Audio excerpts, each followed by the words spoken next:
Hey, it's Gina from WTI. Something that's made my gardening so much easier is using these 8-inch shears from gonicc.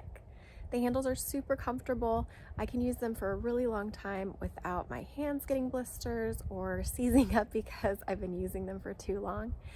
The mechanism is really smooth and it's not difficult to open or close them. I think the design is really cool because it has a groove that allows sap to run down it so that your blades don't get all gunked up with whatever it is that you're cutting. These babies can handle even blackberry bushes up to 3/4 of an inch wide. We have a lot of blackberry bushes around where we live, so it's very necessary for me to have something that I can use to clear those out.